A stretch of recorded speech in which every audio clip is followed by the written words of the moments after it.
Unknown facts. நம்ம ஜெயிலில் தப்பிக்கணும்னா என்ன பண்ணுவோம்? எஸ்கேப் பண்ண ட்ரை பண்ணுவோம், இல்லை பெயில் பண்ணி வெளில வந்துடுவோம். ஆனால் பிரேசிலில் நம்ம புக்கு படித்தா 4 நாள் குறையும்.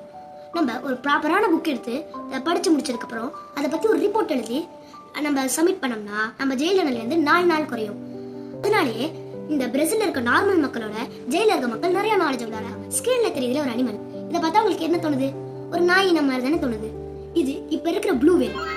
நம்ப முடியல? ஆமாம், ப்ளூ வேல் முன்னாடி ஒரு லேண்ட் அனிமலாக தான் இருந்துச்சு. ஆனால் அதோட தண்ணியில் அதோட லைஃப் ஸ்டைல் இன்னும் பெட்டராகவே இருக்கு, நிறைய மீன் கிடைக்குது அப்படின்னு தெரிஞ்ச உடனே அது தண்ணியில் நிறைய டைம் ஸ்பெண்ட் பண்ண ஆரம்பிச்சிச்சு. இப்படியே எவல்யூட் ஆகி ப்ளூ வேலாக மாறிச்சு. இங்கே இருக்க நாய் தான் இப்போ அவ்வளோ பெரிய ப்ளூ வேல். இந்த முட்டை போட்டு பொறிக்கிற அனிமல்ஸ் பேர் ஓவி பேரஸ், குட்டி போட்டு பால் கொடுக்கறது பேர் விவி பேரஸ். முட்டை போடும் பால் ஊட்டியை பற்றி உங்களுக்கு தெரியுமா? இந்த ஸ்கிரீனில் தெரியறதான் பிளாட்டிபஸ். இது முட்டை போடும் ஆனால் பால் கொடுக்கும். இது மாதிரி இன்னும் நிறைய ஃபேக்ட்ஸ் தெரியணும்னா என்ன ஃபாலோ பண்ணிக்கோங்க. தேங்க்யூ ஃபார் வாட்சிங்.